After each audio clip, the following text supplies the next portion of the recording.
ஆமீன். சந்தோஷமாக இருக்கீங்களா? ஆமீன். சரி, இன்றைக்கு நம்ம பார்க்க போகிற தலைப்பு உத்தியோகம். வாசிக்கலாம். கொலோசியர் 1:24 24 26.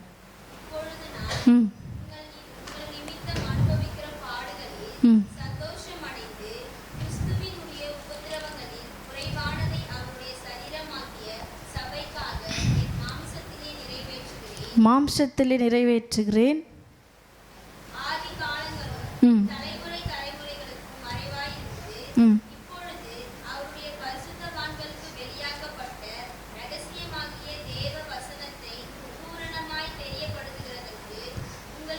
உங்கள் பொருட்டு தேவனால் எனக்கு அளிக்கப்பட்ட உத்தியோகத்தின்படியே நான் அந்த சபைக்கு ஊழியக்காரனானேன். ஆமேன், ஆமேன், ஆமேன். ஆமாம், பவுல் அழகாக சொல்கிறாரு, கிறிஸ்து பாடுபடும் பொழுது இருந்த ஒரு குறையை தீர்ப்பதற்காக என்னுடைய மாம்சத்தில் பாடுபடுறதுக்கு, ஆமேன், என் மாம்சத்தில் பாடுபடுகிறதற்கு, அந்த குறையை என் மாம்சத்தின் மூலமாய் நிறைவேற்றுகிறதற்கு கர்த்தரால் எனக்கு அளிக்கப்பட்ட உத்தியோகம். ஆமீன். கர்த்தரால் எனக்கு அளிக்கப்பட்ட உத்தியோகத்தின்படியே நான் அந்த சபைக்கு ஊழியக்காரனானேன். ஆமீன்.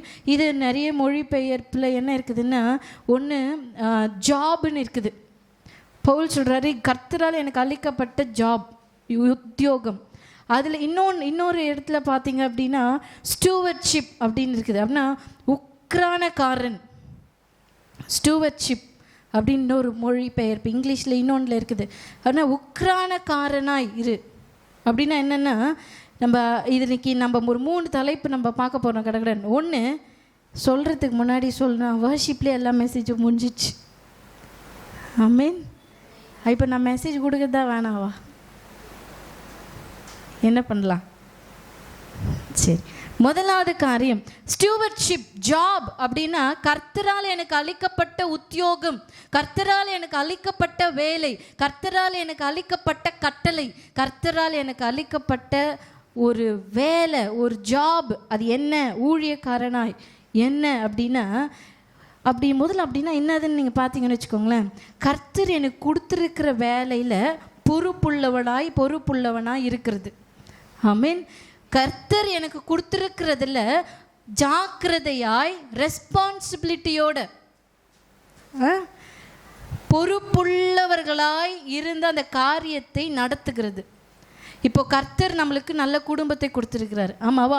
நல்ல பெற்றோரை கொடுத்துருக்கிறார், நல்ல பிள்ளைகளை கொடுத்துருக்கிறார், நல்ல வேலையை கொடுத்துருக்கிறார், நல்ல படிப்பு கொடுத்துருக்கிறாருன்னா, அப்போ இந்த உலகத்தில் வாழும்போது இது எல்லாமே நமக்கு தகுதியானது தான் நினச்சி கர்த்தர் என்ன பண்ணிக்கிறாரு, இது எல்லாத்தையுமே நம்மளுக்கு கொடுத்துருக்கிறார். அப்பா அம்மா தேவை, பிள்ளைகள் தேவை, வேலை தேவை, அப்புறம் என்னது, குடும்பத்தில் இருக்கிற எல்லாமே தேவை தான், சொந்த பந்தங்கள் தேவை, ஃப்ரெண்ட்ஸ் தேவை, எல்லாமே தேவை. இது எல்லாவற்றிலையும் பொறுப்புள்ளவர்களாய் நம்ம நடந்து கொள்ளுகிறோமா? ஒன்று. பொறுப்புள்ள அப்பா அம்மாவாக இருக்கிறோமா? பொறுப்புள்ள பிள்ளைகளாய் அப்பா அம்மாவுக்கு இருக்கிறோமா? பொறுப்புள்ளவர்களாய் படிப்பில் கவனத்தை செலுத்துகிறோமா? பொறுப்புள்ளவர்களாய் ஊழியத்தை செய்கிறோமா? ஒன்று. அடுத்தது, சபையில் நம்மளுக்கு கொடுக்கப்பட்டிருக்கிற பொறுப்பு, ஜெபிக்கிறதா இருக்கலாம், வர்ஷிப்பாக இருக்கலாம், பாடுறதா இருக்கலாம், மெசேஜாக இருக்கலாம், எதுவாக இருந்தாலும், க்ளீன் பண்ணுறதா இருக்கலாம், எந்த ஒரு வேலையாக இருந்தாலும் அது நம்ம சபையை அடிச்சிக்கவே முடியாது பாருங்கள். ஆமீன். எல்லாருமே அவங்கவுங்க வேலையில் கரெக்டாக இருப்பாங்க. சபைக்கு நேரத்துக்கு வர்றதா இருக்கலாம், எதுவாக இருந்தாலுமே சபைக்குரிய ஒழுங்கில் நான் பொறுப்புள்ளவர்களாக இருக்கிறேன்னா, அப்படின்னா கர்த்தர் இந்த பூமியில் நான் வாழ்கிறதுக்கு சபை, குடும்பம், படிப்பு, வேலைன்னு சொல்லிட்டு இது எல்லாத்தையும் நம்மளுக்கு கொடுத்துருக்கிறாரு. அப்போ இது எல்லாவற்றிலும் பொறுப்புள்ளவர்களாக இருந்து அதை பத்திரமாய் காத்து கர்த்தரின் மகிமைக்காக, இதாங்க அது அர்த்தம். ஸ்டூவர்ட்ஷிப் அப்படின்னு, ஜாப்ன்றது வேற, ஆனால் தெளிவாக ஸ்டூவர்ட்ஷிப், உக்ரானக்காரன் அப்படின்னா என்னென்னா, பொறுப்புள்ளவர்களாய் நடந்து கர்த்தர் இந்த பூமியில எனக்கு கொடுத்திருக்கிற எல்லாவற்றையும் தேவனுக்கு மகிமையா இருக்கும்படி நான் செய்யறது தான் உக்ரானக்காரனுடைய வேலையாம். ஆமீன். நம்ம அடுத்து வாசிக்கலாம். முதலாவது காரியம், மாம்சத்தில் தேவ சித்தத்தை நிறைவேற்றுங்கள். ஆமீன். இன்னைக்கு எதுக்கு நம்ம வேலைக்கு போகிறோம்? அப்பா மாருங்களாம் எதுக்கு வேலைக்கு போகிறாங்க? அம்மா மாருங்களாம் எதுக்கு வேலைக்கு போகிறாங்க? பொறுப்புள்ளதாக குடும்பத்தை நடத்துகிறதற்கு தான் வேலைக்கு போகிறோம். சம்பளம் தேவை, இந்த உலகத்தில் வாழணும் அப்படின்னா காசு தேவை. இன்றைக்கி பிள்ளைகளை பார்த்து நான் ஒரு கேள்வியை கேட்குறேன், வாலிப பிள்ளைகளை பார்த்து, உங்கள் பெற்றோருக்கு நீங்கள் என்ன செய்திருக்கிறீங்க? உங்கள் பெற்றோருக்கு நீங்கள் என்ன செய்திருக்கிறீங்க? இல்லை கல்யாணம் ஆகி வயதானவங்களாக கூட நம்ம இருக்கலாமே. அவங்களையும் பார்த்து நான் ஒரு கேள்வி கேட்குறேன், பெற்றோருக்கு நீங்கள் என்ன செய்திருக்கிறீங்க? யோசித்து பார்த்தோன்னா அவங்க நமக்கு செய்ததை விட நம்ம அவங்களுக்கு ஒன்றுமே செய்யலை. அதுதான் உண்மை. ஆமாவா இல்லையா? முடிஞ்ச அளவுக்கு பிள்ளைகள் பெற்றோரை திட்ட தான் செய்வோமே தவிர்த்து ஒரு ஹெல்ப்ஃபுல்லாக இருக்க மாட்டோம். ஆனால் உபத்திரவமாக வேணால் நம்ம நிறைய பிள்ளைகள் என்ன பண்ணுவோம், எப்பவுமே இருப்போம். ஆனால் இல்லை, கர்த்தர் உங்களுக்கு கொடுத்துருக்கிற ஒரு மிகப்பெரிய பிள்ளை அப்படின்ற பொறுப்பில், கர்த்தர் உங்களுக்கு கொடுத்துருக்கிற பொறுப்பில் ஜாக்கிரதை உள்ளவர்களாக இருக்கணும். பெற்றோர்கள் சொல்லியிருக்கிற அந்த ஒரு பொறுப்பில் பெற்றோர்கள் கவனமாய் ஞானத்தோடு இருக்கணும். ஆமீன். சபைக்குரிய ஒழுங்கில் உங்களுக்கு கர்த்தர் நம்மளுக்கு ஒரு பொறுப்பு கொடுத்துக்கிறாருன்னா பொறுப்புள்ளவர்களாய் அதை நடத்த வேண்டியது நம்ம மேலே விழுந்த கடமை. ஆமீன். ஜாப்னா அதுதானேங்க கடமை. அப்பா அம்மா அங்கே வேலைக்கு போகிறது அது அவங்களோட கடமை, அவங்க போகிறாங்க அப்படின்னு சொல்லும் பொழுது கர்த்தர் நம்மளுக்கு கொடுத்துருக்கிற எல்லாமே உத்தியோகம்ன்றது இது உங்களுக்கு கடமையாய் கொடுத்துருக்குறாருன்னா அது நம்ம செய்து தான் ஒன்று, வேறு வழி கிடையாது. ஆமீன். நம்ம முதலாவது பார்க்க போகிறோம், மாம்சத்தில் தேவ சித்தத்தை நிறைவேற்ற. கொலோசியர் 1:24 இருக்குது, இப்பொழுது நான் உங்கள் நிமித்தம் அனுபவிக்கிற பாடுகளில் சந்தோஷம் அடைந்து கிறிஸ்துவினுடைய உபத்திரவங்களில் குறைவானதை அவருடைய சரீரமாகிய சபைக்காக என் மாம்சத்திலே. ஆமீன். அதே மாம்சத்தை வச்சு தான் முன்னாடி சபைகளெல்லாம் அடித்து சவுலாக இருக்கும்போது பண்ணார்.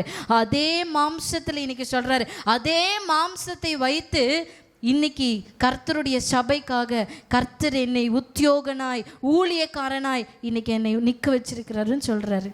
அதில் அவர் பொறுப்புள்ளவராய் அன்னைக்கு அவர் இருந்துட்டு போயிட்டாரு. இன்னைக்கு நம்ம இருக்கிறோமான்றது கேள்விக்குறிதான். ஆமீன். நம்ம வாசிக்கலாம் என்ன செய்யணும் அப்படின்னா, கொலோசியர் 1:20-21 நம்ம வாசித்து பார்ப்போம். அப்படின்னா 21 நம்ம வாசிக்கலாம். ஏன் நம்ம இதை செய்யணும்? நம்ம மாம்சத்தில் கர்த்தருடைய தேவ சித்தத்தை நிறைவேற்றுகிறது அவசியமா அப்படின்னு கேட்டால் ஆமாம், அவசியம். வாசிக்கலாம் 21. முன்னே அந்நியராயும் துர்க்கிரியைகளினால் மனதிலே சத்துருக்களாயும் இருந்த உங்களையும் பரிசுத்தராகவும் குற்றமற்றவர்களாகவும் கண்டிக்கப்படாதவர்களாகவும் தமக்கு முன் நிறுத்தும்படியாக அவருடைய மாம்ச சரீரத்தில் அடைந்த மரணத்தினாலே இப்பொழுது ஒப்புரவாக்கினார். ஆமீன். அவருடைய மாம்சத்தில் அவருக்கு கொடுத்த உத்தியோகத்தின்படி, இயேசு கிறிஸ்துவுக்கு பிதாவினால் கொடுத்த உத்தியோகத்தின்படி, இயேசு கிறிஸ்துவுக்கு பிதாவினால் அளிக்கப்பட்ட பொறுப்பின்படி அவர் மாம்சத்தில் எல்லாவற்றையும் நிறைவேற்றிட்டார். ஆமீன். இன்னைக்கு நீங்களும் நானும் இந்த மாம்சத்தை வச்சுட்டு என்ன பண்ண போகிறோம்? இந்த மாம்சம்தான் பாருங்க தேவனுடைய சித்தத்துக்கு வழி விலகி போக வைக்கிறது யாருன்னா இந்த மாம்சம்தான். அப்போ இதில் ஒரு ட்ரிக் என்னென்னா, இந்த மாம்சத்தை வைத்து நான் எப்பொழுதெல்லாம் தேவ சித்தத்துக்காக நான் போராடுறனோ, எப்பொழுதெல்லாம் நான் தேவ சித்தத்தை செய்யும்படி முன்படுறனோ, எப்பொழுதெல்லாம் நான் தேவ சித்தத்தை இந்த மாம்சத்தின் மூலமாய் நிறைவேற்ற ஆசைப்படுகிறனோ, அப்பொழுதெல்லாம் நான் பிசாசோட சித்தத்தை நிறைவேற்றாமல் இருக்கிறேன்னு அர்த்தம். ஆமீன். கர்த்தர் அவருடைய சரீரத்தில் ஜெயிச்சிட்டாரு. அவருடைய மாம்சத்தில் எல்லாம், அவருடைய மாம்சத்தை நம்மளுக்காக ஒப்பு கொடுத்துட்டாரு. இன்னைக்கு இந்த மாம்சத்தை இன்னைக்கு நம்ம ஆசைக்கும் ஆசவாசங்களுக்கும் உலகத்துக்கும் நம்மளுடைய இஷ்டத்தின்படி இந்த சரீரத்தை நம்ம இன்னைக்கு யூஸ் பண்ணிட்டு இருக்கோம். இந்த சரீரத்தை நம்ம இஷ்டத்தின்படி யூஸ் பண்ண நமக்கு எந்த அதிகாரமும் இல்லைங்க. அப்படி இருந்துச்சுன்னா அன்னைக்கு இயேசு கிறிஸ்து சிலுவையை ஏற்றுக்கொள்ளாமல் இருந்திருக்கலாம். ஏன்னா அது அவருடைய சரீரம். ஆனால் அவருடைய சரீரத்தையும் பார்க்காமல் அவர் சிலுவை ஏற்றுக்கொண்டதுக்கான நோக்கம் பிதாவின் சித்தத்தை நிறைவேற்றும்படி. இன்னைக்கு இந்த சித்தத்தில் என்னுடைய ஆசையை தவிர்க்கிறேன் அப்படின்னா நான் தேவனுடைய சித்தத்தை செய்ய நான் ரெடியாக இருக்கிறேன்னு அர்த்தம். ஆமீன். அடுத்து நம்ம வாசிக்கலாம் ஏன் நம்ம இதை செய்யணும்னா, அந்நியராக இருந்த நம்ம, துர்க்கிரியைகளினால் மனதிலே சத்துருக்களாய் இருந்த நம்மளை பரிசுத்தராய் நிறுத்தும்படி, குற்றமற்றவர்களாய் நம்மை நிறுத்தும்படி கர்த்தர் அன்னைக்கு அவரே தானே ஒப்பு கொடுத்தாரு. இன்னைக்கு நம்ம இந்த சரீரத்தை எதுக்கு ஒப்பு கொடுக்குறோம்? நம்ம யோசித்து பார்க்கணும். வாசிக்கலாம். மத்தேயு எழுதின சுவிசேஷம் 25ஆம் அதிகாரம் 14வது வசனம், 14-15. அன்றியும் பரலோக ராஜ்யம் ஒரு மனுஷன் ஊழியக்காரரை அழைத்து ஆஸ்திகளில் இருக்கிறது அவனுடைய திறமைக்கு தக்கதாக ஒருவனிடத்தில் 5 தாலந்தும் ஒருவனிடத்தில் 1 தாலந்துமாக கொடுத்து உடனே பிரயாணப்பட்டு போனான். ஆமென். இன்றைக்கு அம்மாவோட வயிற்றுல உருவாகாததுக்கு முன்னாடி எலும்புகள் மாத்திரம் இல்லைங்க, உங்களுக்குரிய எனக்குரிய தாளந்துகளோட தான் நம்ம உருவாகிறோம். ஊழியத்தை செய், இதை பேசு, அதை பாடு, ஆண்டவருக்காக இதை பண்ணு அதை பண்ணு சொல்றாமே. ஏன் சொல்றாங்க? அந்த தாளந்துகளோடு தான் நம்ம பிறந்திருக்கிறோம் இந்த உலகத்தில். அந்த அப்படின்னு இருக்கும்பொழுது எனக்கு பயமாக இருக்குது, என்னால் பேச முடியாது, என்னால் பாட முடியாது, என்னால் ஊழியத்துக்கு வர முடியாது, என்னால் இந்த சரீரத்தை ஒடுக்கி ஜெபத்தில் அதிக நேரம் செலவு பண்ண முடியாது, என்னால் சரீரத்தை ஒடுக்கி அதிக நேரம் ஆராதனை செய்ய முடியாது அப்படி நம்ம சொல்கிறோம்ல. எப்போ பாரு பலவீனத்தையே நம்ம காரணத்தை காமிக்கிறோமே. ஏன் தெரியுமாங்க பலவீனத்தை காரணத்தை காமிக்கிறோம்? நம்ம எப்பவுமே ஜெபமாக இருந்தாலும், சபைக்குரிய ஒழுங்காக இருந்தாலும், ஊழியமாக இருந்தாலும், இல்லை குடும்பத்துக்குரிய எந்த ஒரு பொறுப்பை ஆண்களோ பெண்களோ கட்டி அகற்றத்துக்கு காரணம், முக்கியமான ரீசன் என்ன தெரியுமா? அவங்க எனக்கு கர்த்தர் கொடுத்துருக்கிற தாளந்து என்னன்றது இன்னும் அவங்க கண்டுபிடிக்கலன்னு அர்த்தம். ஆமீன். அப்படி இல்லைன்னா கண்டுபிடித்தும் அதை குறித்து நிர்விசாரமாக இருக்கிறாங்கன்னு அர்த்தம். இன்னைக்கு ஜாக்கிரதை உள்ளவர்களாய் நம்ம இருக்கிறது ரொம்ப அவசியமாக இருக்குது. கர்த்தாவே எனக்கு என்ன தாளந்தை நீங்கள் கொடுத்துருக்குறீங்க இந்த உலகத்தில் வாழ்கிறதுக்கு, உமக்காக நான் வாழ்கிறதுக்கு. எனக்காக நீ சிலுவையை ஏற்றுக்குனீங்களே ஏசப்பா, எனக்காக நீங்கள் அடிக்கப்பட்டீங்களே ஆண்டவரே, என்னை தாயின் கர்ப்பத்தில் கோடியில் என்னை நீங்கள் ஒருத்தனா நீங்கள் செலக்ட் பண்ணியிருக்கிறீங்களே, என்னை ஒருத்தியாய் செலக்ட் பண்ணியிருக்கிறீங்களே, என்னை இந்த பூமியில் நீங்கள் உண்டாக்கி இருக்கிறீங்களே, மரம் செடி விலங்கு எவ்வளோ இருக்கிற பட்சத்தில் என்ன ஒரு மனுஷனாய் ஆராதிக்கும் போது ஐயா சொன்னாங்களே, தேவ தூதர்களிலும் சற்று சிறியவனாய் என்னை நீங்கள் உண்டாக்கி இருக்கிறீங்களே, என்ன தாளந்து எனக்குள்ள நீங்கள் வைத்திருக்கிறீங்க. யாராவது நம்ம யோசித்து பார்த்துருக்குறோமா?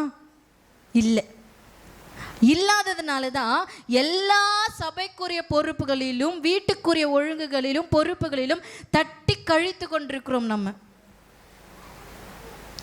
அன்னைக்கு கர்த்தரும் சிலுவையை தட்டி கழித்திருந்தாருன்னா இன்னைக்கு நீங்களும் நானும் இங்கே சுதந்திரமாக ஆராதித்து கொண்டிருக்க முடியும். ஆலயத்துக்குள்ளே உட்காந்து நார்ச்சையில் ஆராதிக்க ஆலயம் கூட இல்லைங்க. தெருக்களில், வீடுகளில் பயந்து நடுக்கத்தோடு குடும்பத்தை விட்டுட்டு, பிள்ளைகளை விட்டுட்டு அநேக ஊழியக்காரங்க, மிஷினரி மாறுங்க இன்னைக்கு நம்ம ஜாலியாக ஊழியம் செய்கிறோம், பயம் இல்லாமல் புன்னைக்கு ஊழியத்துக்கு போகிறோம். ஏன் தெரியுமா? அவங்க அங்கே இருக்காங்க, அவங்க தாளந்துகள் என்னதென்று அவங்க கண்டறிந்து கொண்டாங்க. ஏன் இன்னைக்கு நம்ம வரமாட்டோன்னா, நான் தாளந்து எனக்கு ஆண்டவர் குத்துகிறாருன்னே நம்மளுக்கு கண்டுபிடிக்கல இன்னும். இப்படியே இருந்தோன்னா என்ன தெரியுமா ஆகும்? 5 தாளந்தை வாங்கினவனை பார்த்து கர்த்தர் சொல்கிறாரு, அவன் 10ஆம் மாற்றி எத்தனை போய் ஆண்டவர்கிட்ட கொடுக்கும்பொழுது கர்த்தர் சொல்கிறாரு, உத்தமமும் நல்லது உத்தமமும் உண்மையும் உள்ள ஊழியக்காரனே சந்தோஷத்துக்குள் பிரவேசி. ஆமென். இன்னைக்கு தாளந்துகளை வீணாக்கி கொண்டிருந்தோம் அப்படின்னா, கர்த்தர் எனக்கு கொடுத்துருக்கிற பொறுப்புகளில் எல்லாவற்றையும் இந்த மாம்சத்தில் தேவ சித்தத்தை நிறைவேற்றாமல் எல்லாவற்றையும் தட்டி கழித்து கொண்டே இருந்தோம் அப்படின்னா, கர்த்தர் உங்களை பார்த்தோம் என்ன பார்த்தோம் நல்லது உத்தமமும் உண்மையும் உள்ள ஊழியக்காரனே சந்தோஷத்துக்குள்ளே பிரவேசி நம்மளை சொல்லுவாரா? சொல்லவே மாட்டார். 2 தாளந்து உள்ளவன் அவனை பார்த்து கர்த்தர் சொல்றாரு, உண்மையும் உத்தமம் உள்ள ஊழியக்காரனே சந்தோஷத்துக்குள் பிரவேசி. கடைசியா 1 தாளந்து நம்மள மாதிரியே ஒருத்தர் இருக்கிறான் பாருங்க. நம்மளாம் இல்லை, இதில் என்ன இருக்குதோ அதன்படி தான் நம்ம என்ன பண்ணுறோம் இருக்கிறோம். இதில் நம்மள மாதிரி கேரக்டர்ஸ்லாம் இதில் இருக்குது. அதனால தான் அது மாதிரியே ஜீன் அது மாதிரியே நம்மள என்ன பண்ணிட்டோம், வழியில் வந்துட்டோம். என்ன சொல்கிறாரு பாருங்க 25, ஆகையால் நான் பயந்து. இவர் சொல்கிறாரு நீங்கள் கடினமுள்ள மனுஷன். ஆமாம், இவர் வந்து பார்த்தாரு ஆண்டவர் யாரா, கடினமுள்ள மனுஷன். நம்மளும் சொல்லுமல்ல, இதை நான் போய் ஊழியத்துக்காக முன்னாடி நின்றுட்டு நான் எதனா தப்பு பண்ணிட்டேன்னா என் கர்த்தர் என்னை பார்த்து கோவப்பட்டுட்டாருன்னா என்ன பண்ணுறது அப்படின்னு நினைப்போம்ல. நான் தப்பான்னு பண்ணிட்டேன்னா என்ன பண்ணுறது? ஏங்க முதல்ல முன்னாடி வரணும், அப்புறமா தான் தப்பாக பண்ணுறேன்னா கரெக்டாக பண்ணுறேனான்னு செகண்டரி. சில இடங்களில் என்னை முன்னாடி இவங்க கூப்பிடலை, ஊழியத்தில் என்னை கூப்பிடலை, முன்னாடி கூப்பிடலை, எனக்கு இது இன்ஃபார்ம் பண்ணலை, சபைக்குரிய எந்த ஒழுங்குகளிலும் இன்ஃபார்ம் பண்ணலை, சொல்லலைன்றத சாக்கு சொல்லிட்டு வர இஷ்டம் இல்லாத நமக்கு சாக்கு சொல்கிறதுக்கு எந்த அதிகாரமும் இல்லை. ஆமீன். ஏன்னா இது எங்களுடைய ஊழியமோ உங்களுடைய ஊழியமோ கிடையாது, எங்களுடைய சபையோ உங்களுடைய சபையோ இல்லை, இது கர்த்தருடைய சபை. பவுல் அவ்வளோ சபைகளை உருவாக்கிட்டு சொல்கிறாரு, கர்த்தருடைய சபைக்காக என் மாம்சத்தில் நான் என்ன பண்ணுறேன், போராடுறேன். ஆமீன். அவருக்காக சபையை எழுப்பும்படி அப்படி சொல்கிறாரே.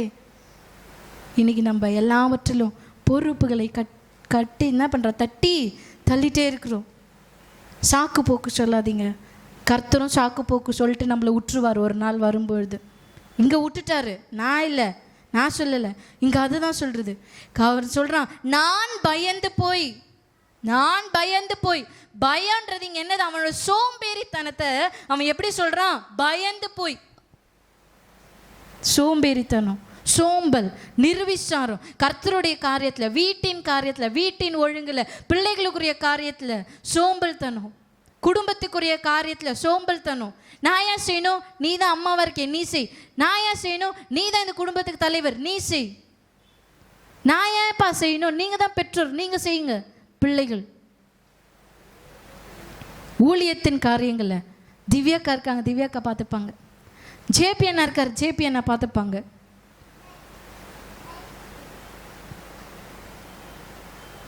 மேத்தாக்கா இருக்காங்க, மேத்தாக்கா வர்ஷிப் பண்ணுறவங்க, சண்டே கிளாஸ் அவங்க பார்த்துப்பாங்க. இப்படி எல்லாவற்றையும் தட்டி தட்டி தட்டி தட்டி விட்டுட்டே போயிட்டே இருந்தோம்னு வச்சுக்கோங்களேன், ஆண்டவர் நம்மளை தட்டி விட்டு போயிட்டே இருப்பார். ஆண்டவருடைய பார்வையில் நம்ம விலையேறு பெற்றவர்களாக இருக்கிறோமா? மற்றவர்கள் பிரமிக்கத்தக்க அதிசயமாய் உங்களை என்னை உண்டாக்கி வச்சிருக்கிறாரு. ஆமே. ஆனால் தட்டி விடும்போது தூசியமாக இப்படி தட்டி விட்டு போயிட்டே இருப்பார். ஒரு நாள் வரும், அந்த நாள் கிருபைக்குள்ளே இருக்கிறவர்களும் நம்ம தப்பிச்சுக்கணும். ஊழியத்தில் அவங்க சொல்லலை இவங்க சொல்லலை, அவங்க கூப்பிடலை இவங்க கூப்பிடலைன்னு சொல்லிட்டு சபைக்குரிய ஒழுங்கு. இது ஒன்று நான் எங்கள் வீட்டு ஃபங்க்ஷன் இல்லைங்க, எல்லாருக்கும் ஃபோன் பண்ணி சொல்கிறதுக்கு, எல்லாருக்கும் மெசேஜ் பண்ணுறதுக்கு. இது எங்களுடைய குடும்ப விஷயம் கிடையாது. ஒருத்தர் வந்து உங்களுக்கு இன்ஃபார்ம் பண்ணுறாங்கன்னா நீங்கள் தான் ஓடி அடித்து என்ன பண்ணணும், ஓடி வரணும். ஐயா எனக்கு சொல்லவே இல்லையே, திவ்யாக்கா எனக்கு சொல்லவே இல்லையே, மேத்தாக்கா எனக்கு சொல்லவே இல்லையே, ஜேபி அண்ணா எனக்கு சொல்லவே இல்லையே, பூமணி ஐயா எனக்கு சொல்லவே இல்லையே, மஞ்சுளா ஆண்டி எனக்கு சொல்லவே இல்லையே அப்படின்னு சொல்லி தலைவர்களாக இருக்கிற எல்லாருக்கும் பெரிய குறை சொல்லிகிட்டே இருந்தோம் அப்படின்னா இந்த சபைக்கு எழுப்புதல் வரவே வராது. இந்த சபையில் இருக்கிற ஒவ்வொருத்தரும் சின்னதுலேருந்து பெரியவங்க வரைக்கும் உக்ரானக்காரனாய் மாறாத வரைக்கும் சபைக்கு எழுப்புதல் வரவே வராதுங்க. பொறுப்புள்ளவர்களாய் நம்ம மாறுற வரைக்கும் சபைக்கு எழுப்புதல் வரவே வராது. நீங்கள் உங்கள் குடும்பத்தில் நீங்கள் ஒரு உக்ரானக்காரனாய் மாறாத வரைக்கும் உங்கள் குடும்பத்துக்கு எழுப்புதல் வரவே வராது. இதுதான் உண்மை, இதுதான் சத்தியம். ஏன்னா அவன் சொல்கிறான் பயந்து, எனக்கு பயமாக இருக்குதே நான் எப்படி படிப்பேன், எனக்கு பயமாக இருக்கே நான் எப்படி வர்ஷிப் பண்ணுவேன், எனக்கு பயமாக இருக்குதே நான் எப்படி பாட்டு பாடுவேன், எனக்கு பயமாக இருக்குதே நான் எப்படி இதெல்லாம் படிப்பேன் பண்ணுவேன், வேதம் வாசிப்பேன், நான் எப்படி ஸ்ட்ரீட்டில் போய் மெசேஜ் கொடுக்குறது, நான் எப்படி சின்ன பசங்களுக்கு கதை சொல்கிறது. பயந்து இல்லை, அது பயம் கிடையாது. அதுக்கு பேர் என்ன தெரியுமா, சோம்பேறித்தனம், சோம்பல்தனம், நிர்விசாரம். ஆமீன். ஏன்னா இன்னும் நமக்கு ஆண்டவர் கொடுத்துருக்கிற தாளந்துகள் என்னதென்று இன்னுமே நம்ம கண்டு கொள்ளாமல் இருக்கிறது தான் உண்மை.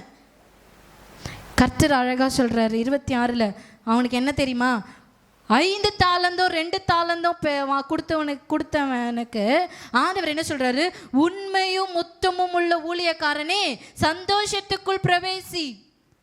இங்கே 26 1 தாளந்து வாங்கினவனுக்கு கர்த்தர் சொல்கிறாரு, பொல்லாதவனும் இருதயத்தில் நம்ம கைகளை வச்சு நான் இன்னைக்கு சொல்கிறேங்க, இன்னைக்கு நிறைய ஆண்டோடைய காரியத்தில் நான் தட்டி கழட்டி இருக்கிறேன்னா நான் சொல்கிறேன், என்ன பார்த்து நான் ஒரு பொல்லாதவள். உங்களுக்கு நீங்களே சொல்லிக்கோங்க. வீட்டின் ஒழுங்கில், வீட்டின் காரியங்களை, நிறைய காரியங்கள் பொறுப்பு. இன்னைக்கு ஆம்பளை பிள்ளைங்க எத்தனை பேர் வீட்டுக்கு சம்பாதித்து கொடுக்குறோம்? எங்கே இருக்கிறோம்? நம்ம வீட்டின் ஒழுங்கில் நம்ம எந்த சூழ்நிலை நம்ம நின்று கொண்டிருக்கிறோம்? ஆண்டவர் நம்மளுக்கு கொடுத்துருக்குற குடும்பத்தில் பொறுப்பாக இருக்கிறோமா? ஆண்டவர் நம்ம கொடுத்துருக்கிற சபையில் பொறுப்பாக இருக்கிறோமா? இங்கே என்ன சொல்கிறாங்க? பொல்லாதவனும் சோம்பலுமான ஊழியக்காரனே. ஆனாலும் ஊழியக்காரன் தான் அவன். ரெண்டு டிஃப்ரெண்ட்டாக இருக்குது ஊழியக்காரர். எல்லாரும் ஊழியக்காரங்க இல்லை. பைபிள் தூக்குன எல்லாரும் ஊழியக்காரர் கிடையாது. யார் வேணா பிரசங்கம் பண்ணலாம். நானே பிரசங்கம் பண்ணும்போது மற்றவங்க யாரை வேணா பிரசங்கம் பண்ணலாம், எதை பார்த்து வேணா பிரசங்கம் பண்ணலாம். ஊழியக்காரன் ஆண்டவர் எல்லாரையும் சொல்றாரு, யார் வேணா ஊழியக்காரராக இருக்கலாம். உத்தமமும் உண்மையுமான ஊழியக்காரனாக இருக்கிறோமான்றதான் முக்கியம். ஆமீன். இந்த சரீரத்தை தேவ சித்தத்துக்கு ஒப்பு கொடுக்கலன்னா நான் உண்மையும் உத்தமமான ஊழியக்காரி இல்லை, ஊழியக்காரன் கிடையாது. ஆமீன். என்ன சொல்றாரு?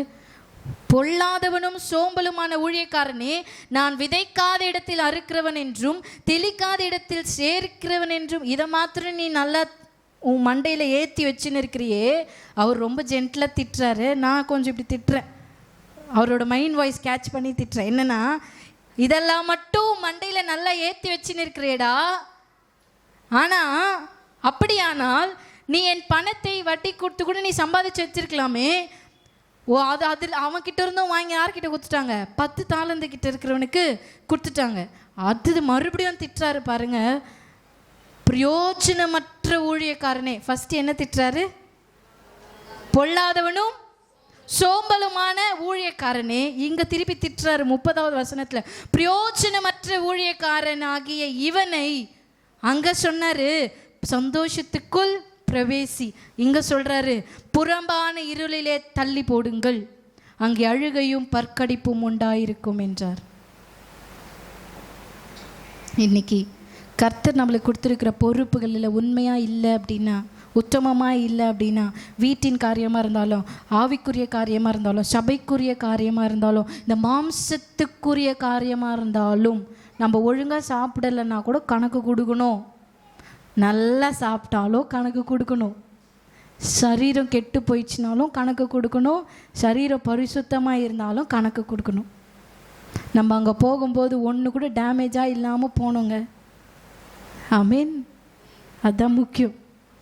அடுத்து நம்ம வாசிக்கலாம். அதனால் பயந்து, எனக்கு பயமாக இருக்குது, தயவுசெய்து எந்த வாலிப பிள்ளைங்க வாயிலிருந்தோ இந்த சபையில் எனக்கு பயமாக இருக்குது நான் முன்னாடி வர்றதுக்கு நான் கேட்கக்கூடாது. அப்போ நம்ம மனசுக்குள்ளே நம்ம சொல்லிக்கணும், பொல்லாதவனும் சோம்பலுமான ஊழியக்காரனே. புதுசாக வர்றவங்களுக்கு, புதுசாக ரட்சிக்கப்பட்டவங்களுக்கு, புதுசாக சபைக்குள்ளே வந்தவங்களுக்கு ஓகே, இது ஏதோ எக்ஸ்கியூஸ் நான் சொல்லலாம். இங்கேயே பிறந்து இங்கேயே வளர்ந்து உங்களுக்கு இது எக்ஸ்கியூஸ் கிடையாது. அடுத்தது நம்ம வாசிக்கலாம். மாம்சத்தில் 2 பேர் நான் உங்களுக்கு காண்பிக்க விரும்புகிறேன். ஒன்று ஆதாம். நம்மளுக்கு எல்லாருக்குமே தெரியும். ஆதியாகமம் 2:15 நீங்கள் வாசித்து பார்த்தீங்க அப்படின்னா, பண்படுத்தவும் காக்கவும் ஒரு பொறுப்பு, ஒரு ஊழியத்தை ஆண்டவர் அங்கேயே செயல்படுத்திட்டாரு. ஆமீன். அழகாக எல்லாவற்றையும் உண்டாக்கி இதை நீ பண்படுத்தவும் இதை காக்கவும் கர்த்தர் ஏதேன் தோட்டத்தில் ஆதாமை வைத்தார். ஆனால் 3 ஆதியாக 3:24 இருக்குது, துரத்தி விட்டாராம் ஏதேன்லேருந்தே. ஏன்னா அவனுக்குரிய பொறுப்பில் உண்மையாக இல்லை. கர்த்தர் அவனுக்கு கொடுத்துருக்கிற ஊழியத்தில் அவன் பொறுப்புள்ளவனாக இல்லை. கர்த்தர் அவனை துரத்திட்டார். ஆமீன். அடுத்தது நான் உங்களுக்கு காண்பிக்க விரும்புகிறேன் தாவீது. 2 சாமுவேல் 11:1 நம்ம வாசிக்கும் போது அது ஒன்று மட்டும் வாசிங்க.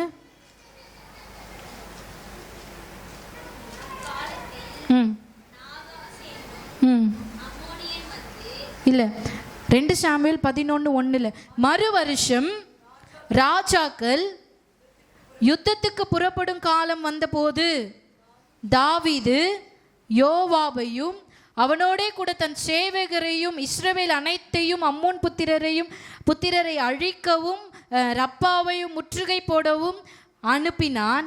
தாவீதோ, அப்படி தாவீதோ படிக்கூடாதுங்க, தாவீதோ இப்படி படிங்க. தாவீதோ சொல்லுங்க. ஆமா, எங்க இருந்துட்டான்? எருசலேமில் இருந்துட்டான். தாவீதை அபிஷேகம் பண்ணதுக்கான நோக்கம் என்னங்க? யுத்தத்தை செய்யும்படிதான். அவனை பழுக்க வைக்கிறதுக்கான நோக்கம் என்ன? யுத்தத்தை செய்யும்படிதான். கர்த்தருடைய ஜனங்களை பாதுகாக்கும்படி, கர்த்தருடைய ஜனங்களுக்கு விரோதமாய் வருகிறவர்களை அழிக்கும்படி தானே கர்த்தர் தாவீதை அபிஷேகம் பண்ணினாரு. எல்லாவற்றிலும் கடந்து வந்த நம்பால் இதுக்காக அபிஷேகம் பண்ணப்பட்ட அவரு தாவீதோ எருசலேமில் இருந்து விட்டான். அடுத்தது 2வது வசனத்தில் நீங்கள் வாசித்தீங்கன்னா, அரமனை உப்பரிகையின் மேல் உலாத்தி கொண்டிருக்கும் போது, அடுத்த வசனத்தில் வாசித்தீங்கன்னா, அந்த ஸ்திரீ யார் என்று விசாரிக்க ஆள் அனுப்பினான். அடுத்த 4வது வசனத்தில் பார்க்கும்போது அவளை அழைத்து வர சொன்னான். பாவம் செய்யறதுக்கு உரியாவின் மனைவியை, அவன் தப்பு செய்யறதுக்கு எதுங்க நோக்கமாக இருந்தது? பக்கத்தில் பார்த்து சொல்லுங்க, சும்மா இருக்காதீங்க. நல்ல கைகளை குலுக்கி சொல்லுங்க. சும்மா இருந்தோம் அப்படின்னா, சும்மா இருக்கிறது தான் பிசாசுக்கு நம்ம கொடுக்குற வழி. கம்மி சம்பளமோ ஜாஸ்தி சம்பளமோ, படிப்புக்கு ஏற்ற வேலையோ படிப்புக்கு ஏற்றாத வேலையோ, சின்ன ஊழியமோ பெரிய ஊழியமோ, எப்படியோ ஒன்று, ஏதோ ஒரு விஷயத்தில் நம்மளை பிஸியாகவே வச்சுக்கிறது ரொம்ப அவசியமாக இருக்குது. நம்ம எப்பெல்லாம் சும்மா இருக்கிறோமோ பிசாசு அப்போ தான் நுழையிறான். ஒரு அரசனோட வேலை என்னங்க? பள்ளத்தாக்கில் போய் நிற்க வேண்டியது அவனோட வேலை. சோம்பேறித்தனம், சோம்பல்தனத்தினால, நிர்விசாரத்தினால அரண்மனையிலே இருந்து விட்டான். இருந்ததுக்கான ஒரு காரியம்தான் இந்த ஒரு பாவம். இன்னைக்கு நம்ம பாவம் செய்கிறோம் அப்படின்னா, கர்த்தருக்கு விரோதமாக இந்த சரீரத்தை நான் யூஸ் பண்ணுறேன்னா, எங்கோ ஒரு இடத்துல நான் சும்மா இருந்திருக்கிறேன்னு அர்த்தம். அந்த சும்மா இருந்த கேப்பில் பிசாசு எனக்குள்ளே புகுந்தான்னு அர்த்தம். இதுதான் அது அடையாளம். நான் பாவம் செய்கிறேன்னா இல்லைனா, நான் சும்மா எங்கேயோ ஒரு இடத்துல நான் சும்மா இருக்கிறேன் எதுவுமே செய்யாமல் அப்படின்னா, நான் பிசாசுக்கு வழி கொடுக்க போகிற அடையாளம்னு அர்த்தம். அப்போயே நம்ம உஷாராயிக்கணும்னு அர்த்தம். ஆமீன். ஆனால் உரியா பற்றி இங்கே ஒரு வசனம் இருக்குது பாருங்க. 11:11 உரியா அவன் தப்பு செய்துட்டான்ல, உரியாவை சொல்லிட்டே இருக்கிறான் தாவீது, பா உன் வீட்டுக்கு போப்பா, உன் வீட்டுக்கு போயிட்டு வா, ரொம்ப டயர்டாக இருப்ப, வீட்டுக்கு போயிட்டு வா. ஆனால் உரியா சொன்னான் தான் தெரியுமா?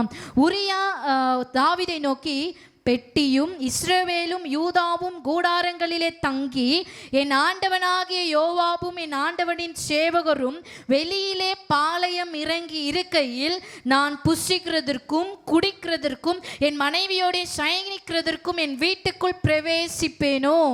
நான் அப்படி செய்கிறதில்லை என்று உம்முடைய பேரிலே உம்முடைய ஆத்துமாவின் பேரிலும் ஆணையிட்டு சொல்லுகிறேன். ராஜாவே, இங்கே ஒரு பெரிய யுத்தம் நடந்துன்னு இருக்கும் பொழுது நான் வீட்டுக்கு போய் சாப்பிட்டு சந்தோஷமாக இருக்கிறது எனக்கு லாக்கியாக இருக்குமா? ஆனால் ஒரு சேவகர் அதை செய்யறான் போது ஒரு ராஜாக்கு எங்கங்க அந்த அறிவு இல்லாமல் போச்சு? இன்னைக்கு நம்மளை பார்த்து நான் ஒரு கேள்வி கேட்குறேன். இயேசு கிறிஸ்துவின் பிள்ளைகளாக இருக்கிறேன் நமக்கு எப்படிங்க சாத்தானுக்குரிய யோசனை நமக்குள்ளே வந்தது? எங்கேயோ சும்மா இருந்திருக்கிறோன்னு அர்த்தம். நம்ம யோசித்து பார்க்கணும். கடைசியாக நான் இப்போ ஒரு விஷயத்த சொல்கிறேன். தேவ வசனத்தை பூரணமாய் தெரியப்படுத்துங்கள். கொலோசியர் 1:27 இருக்குது, ரகசியமான தேவ வசனம். கொலோசியர் 1:25 1:27 இருக்குது, கிறிஸ்து உங்களுக்குள் இருப்பதே அந்த ரகசியம். ஆமென். இன்னைக்கு இந்த சரீரத்துக்குள்ள இருக்கிற கிறிஸ்துவை நம்ம வெளிப்படுத்துகிறவர்களா இருக்கிறோமா, இல்லை பிசாசின் குணத்தை நம்ம வெளிப்படுத்துகிறவர்களா இருக்கிறோமா? யோசித்து பார்க்கணும்.